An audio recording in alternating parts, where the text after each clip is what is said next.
What's up, Mafia Nation? Welcome back. It's LVT. It's Mike CAIN. And we're here to do another reaction video for you. Let's get it.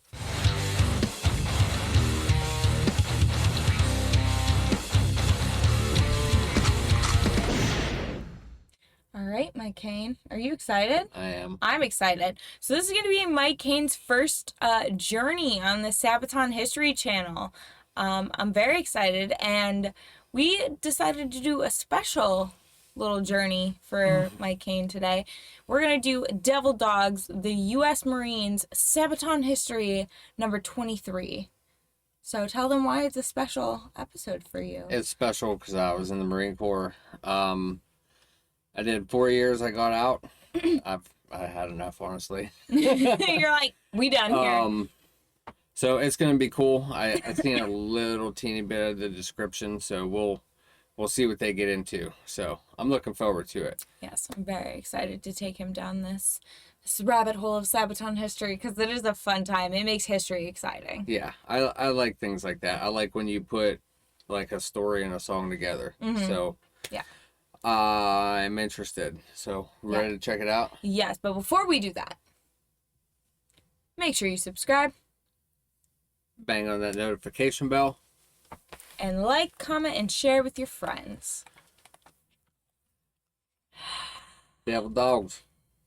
Make sure, okay, it's not muted this time. And go. I'm Indy Neidells. And I'm Pat from Sabaton. And this is Sabaton History. Why are the subtitles in a different language? The U.S. Marines, who got the nickname Devil Dogs, made a serious impact towards the end of the First World War. And we thought that Devil Dogs would be a perfect title for a Sabaton song, and the story was really good.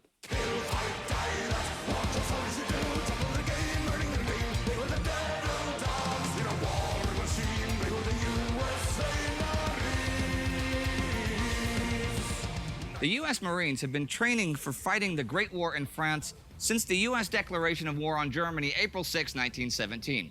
They were a rather small force, not even 14,000 men strong. But the U.S. Marine Corps could look back on a long and proud history of service. The soldiers of land and sea had served U.S. interests overseas in places like the Philippines, Haiti, and even the coasts of China. But now, they were sent out to fight in a global war of which the U.S. had only been a passive spectator, and their enemies were not poorly trained insurgents, but battle-hardened soldiers who'd seen years of active combat. To prepare themselves for modern war, the Marine Corps had included mostly French battle doctrines in their training, especially the new French emphasis on move and fire tactics, but with the Marine Corps preference of the smaller platoon formation. Equipped with rifles, light support artillery and machine guns, and rifle grenades, the Marines soon at least looked like a modern fighting force. And yes, before you comment, the American version of the show-shot light machine gun was terrible, but packing serious firepower while being as mobile as possible was of prime importance to the Marine Corps style of fighting. Anyhow, they did not simply just copy French doctrines, though, but put heavy emphasis on traditional soldiery as well. True to their credo, every Marine a rifleman, the Corps constantly honed its skills on the shooting range with the standard Springfield rifle and trained for close combat with the bayonet.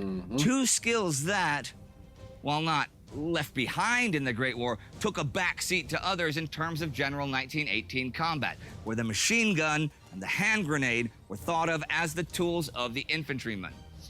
In early 1918, the huge German spring offensives, the Kaiserschlacht, had smashed into and through the Allied lines in Belgium and France. And as their Operation Blücher kicked off in late May, the Germans were soon less than 50 miles from Paris. I like the music that they put with it. It's so suspenseful. Tells the story, man. It does. It's amazing the gear that they had. They had Panic like spread, nothing back then. even though the Yeah. offense... Isn't it crazy? I mean, Yeah. because you have experience with Right. the Oh yeah, newer you got stuff. flak jackets. You got all kind of stuff. Yeah. Oh yeah. So Yeah. how completely and totally different is it from then to now? Oh, I mean, it's a big difference. Yeah. Night vision. I mean, even though they suck half the time because it's the Marine Corps, you get all the hand-me-downs and all the shit. Because make it work, you know. Semper Gumby. Yeah. Okay. So. But yeah, I mean, you know, you got to think you got a 50, 70 pound flak jacket. You got a pack on your back. You're, you know, got rifle. You got ammo. You got all kind of stuff. Yeah. You know, they're wearing ammo around their waist and shit. And As opposed to a bayonet. no, like, right. Yeah. They still teach that. Well, I don't know anymore, but when I went through, we did that in boot you had camp bayonet too. Yeah. training? That's pretty cool. So, I would have never expected that to still be a training ritual. Yeah, you'd be, yep, mm-hmm. That's Yeah. pretty crazy. These subtitles are going to drive me nuts, so I'm just going to turn them off. Maybe. I can't get the things and the stuff. We're going to play this while I do this. Panic spread, even though the offensive was pretty clearly running out of steam, and the Allies urged the Americans to send in reinforcements. The Marines, as part of the 2nd American Division, were among those first reinforcements that were judged ready to be sent into action. Operation Blucher had created a large salient across the Aisne River and into the French front lines from Rheims to Soissons. And the German army was trying to get a hold on strategically valuable positions from which to launch further attacks. Such a position was Belleau Wood. The first elements of the 5th Marine Regiment were rushed into the lines on June 2nd. They were greeted by exhausted French soldiers who suggested the Marines follow their retreat, to which Captain Lloyd Williams only retorted, "Retreat? Hell, we just got here." The French were by no means broken, but they had taken a hard hit, and the Americans had to take the defensive lead and dug in. The next day, as the Germans advanced from Belleau Wood over an open wheat field, they were unexpectedly met by highly accurate rifle fire and cut down in large numbers before hastily retreating back to the wood, probably wondering what the heck had just hit them. The German positions within Belleau Wood overlooked a wide area, and the small town of Belleau itself and its surroundings. And if an Allied counterattack was going to successfully eliminate the German salient, drive them back over the Aisne, their positions in Belleau Wood had to be taken. The next day, June 3rd, the Marines formed up in light order and marched over the same wheat field towards the woods to take it by storm. But as they marched into the open, they were suddenly hit by rifle and machine gun fire. Taking heavy casualties, the advance was quickly halted and the survivors pulled back. Clearly, the Americans were still green, and they had to learn, and learn fast. The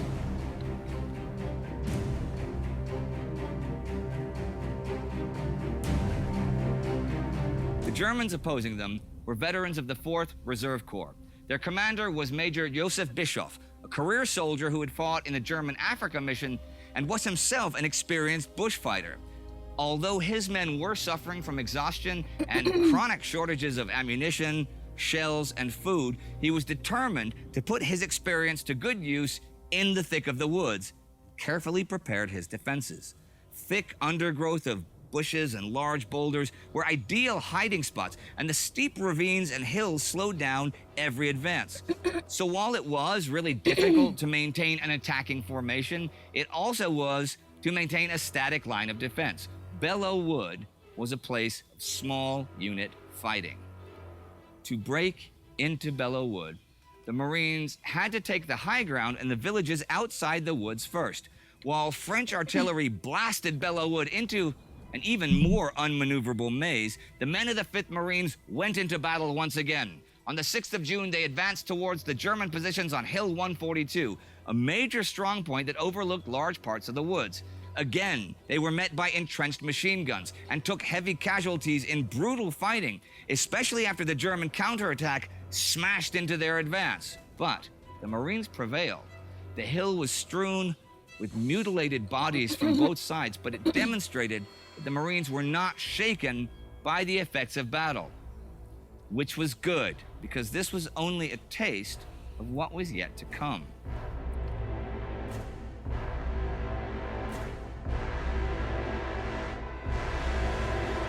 On the 11th, another major attack began. While It is really kind of crazy to think about how behind America was compared to like general warfare with other countries, because they're just like rushing out Right. onto the field of battle like la-di-da-di-da, like, woo, we're gonna be just fine. We'll just sneak up on them. Like, no, you don't think they got people up at all hours of the night? Right. Like, waiting for that dumb shit?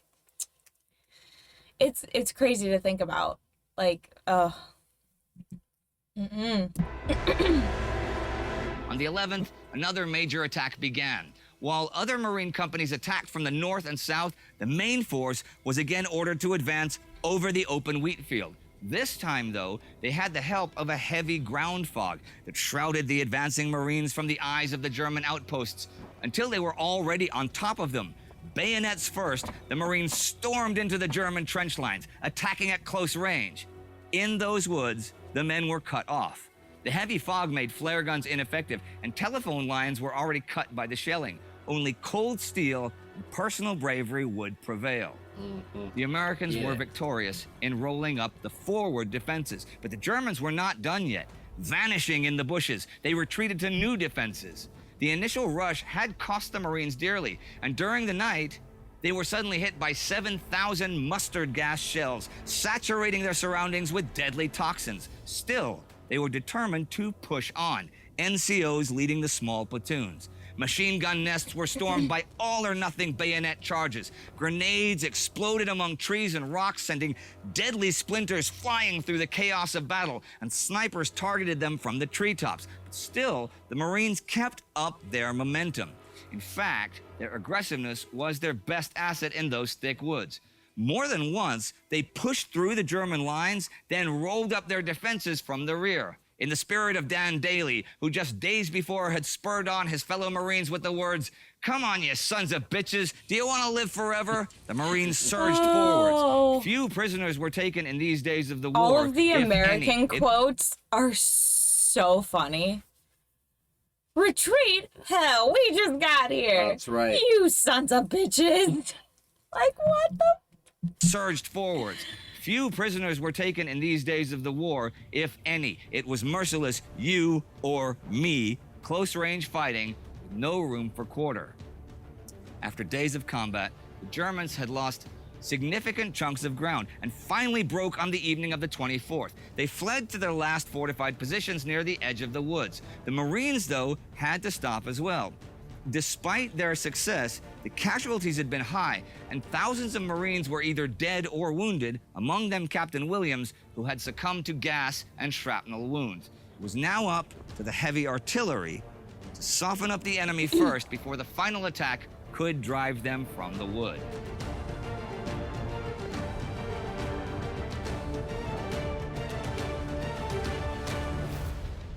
After a night of heavy shelling, the Marines moved out. Again, they met heavy machine gun and sniper fire. But after a few hours of heavy fighting, the battle was pretty much over. Ever more exhausted and demoralized Germans surrendered without a fight, and whole companies were captured by single men. By midday, June 26, after 25 days of fighting, the last Germans in the wood were killed or captured. The report to American headquarters read, "Wood's now U.S. Marine Corps entirely." The fighting for Belleau Wood became an instant PR hit in the American media. Ecstatic newspaper headlines ran on how the Marines saved Paris and of how the vicious devil dogs, as they were called, were feared by the Germans. Belleau Wood was in many ways the birthplace of the modern U.S. Marine Corps, and the name Devil Dog stuck after the heavy fighting of those June days in 1918. It is not entirely clear if, and in fact is even unlikely, that the name Devil Dogs, in German Teufelshunde, has its roots in the actual engagement in Belleau Wood. The term Teufelhunde had already appeared in the La Crosse Tribune in Wisconsin on April 27th.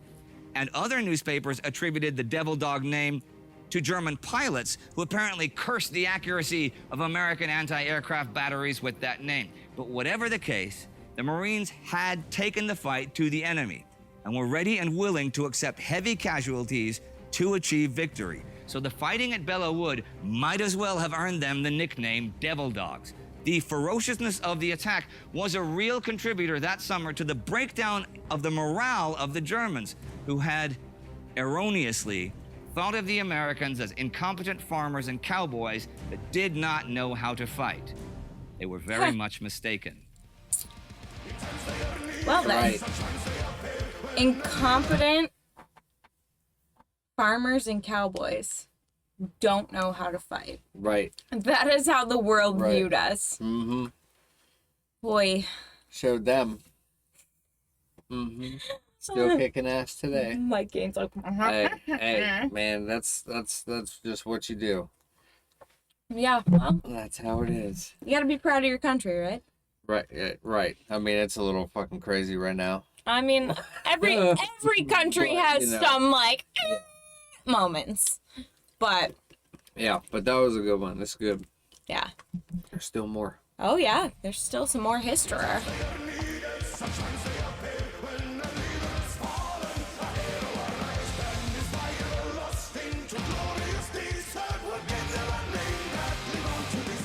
Okay, now Devil Dogs is from the new album, The Great War. Yep. Yes. And one of the things that catched my attention while writing this song was the phrases that were supposedly said during this one. All right, you sons of bitches. You want to live forever? Yeah. That one. Yeah. And we even put it into the song. So Great. when I can't Joachim was wait. recording, he was That'll like, be sweet. and where do I sing this?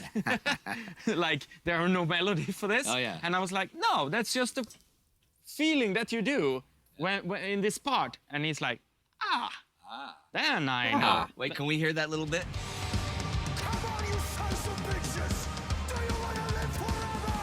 Nice. There Oh, we go. I'm so excited. Nice. Shockingly as it is, I mean, when I'm writing something, I try to zoom in on the maps and see what it is. Yeah.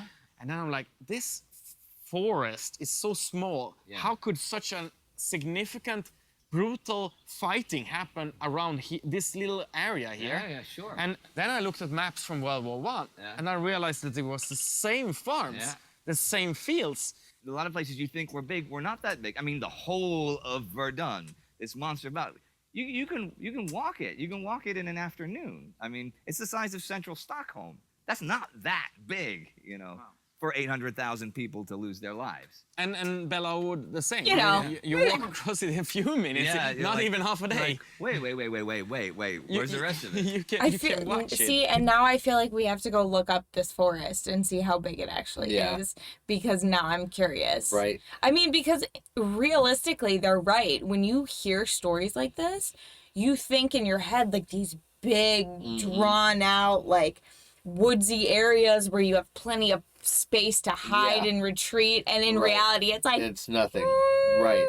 Yep. like itty bitty living space. Mm-hmm. If you guys can tell me what that's from, You're Not like- even half a day. Like, wait. Where's the rest of it? You can watch it. You can oversee the whole thing. We also even went, before we met in Verdun, you remember that? Yeah, sure, we had fun. stopped at Belleau Wood Memorial. All right, okay. We were driving, and this was actually not a stop planned. The publicist in France didn't even know that we had wrote the song because everything was secret at this time. And then I was watching where we were, and I'm like, Belleau? Okay.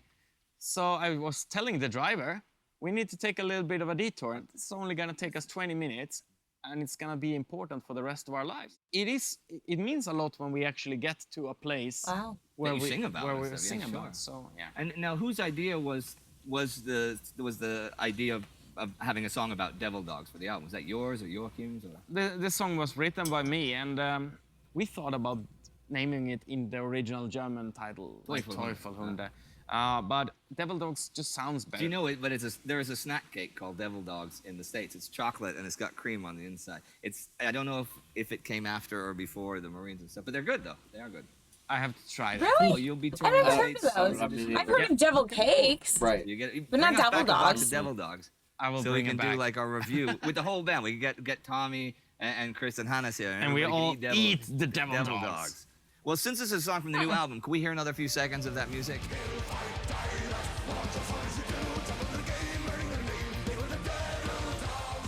July 19th, you'll be able to hear this song and the other songs on the Great War, and that is it for Sabaton History for today. See you next time. Nice. Wow. So if you are a patron, you can get the Sabaton albums. I like that A very artwork. nice That was edition sweet. featuring Indy Neidells, autographed by us. And see you next time. Bye, Par. That's cool. So That was, I mean, that's perfect. that was your first experience. You can take your headphones off now. That was your first experience with some Sabaton history. How do you feel? I like it. I Yeah? mean, they hit everything Now on the head. right on the nose. Yeah. Yeah. It's a nickname that still exists. Right. So it's always nice for people to know how we got it. Right. And isn't it kind of cool that even though they're not from America, they were pretty accurate with everything. Yep. I mean, like, that's one thing that I love about Sabaton is, like, they'll tell you, they'll be like, listen, my country was being a shithead at this time, and your country also sucked at this time, but guess what? We're okay now. Right. We're friends. It's fine. Yeah. Like, they're very honest, and they don't come off as biased, Right. which is really cool. Yeah. But yeah, I'm glad you enjoyed. I enjoyed it. Of course. I appreciate that one. Thank you. Are you ready to Watch the video. go watch the actual video for Yeah. it? Sweet. We're going to head on over and do that. But if you guys would like to see more things like this, please be sure to leave it in the comments below. Check out our Discord, or you can do what some people do. I tripped over my words there. Sorry about that. Word Soup.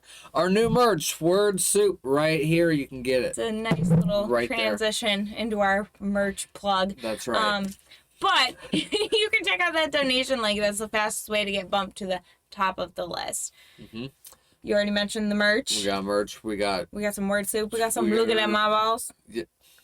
I don't know what she's doing with these eyeball deals. This is twice now, I think you talked about eyeballs. Listen, you Is guys. there a thing?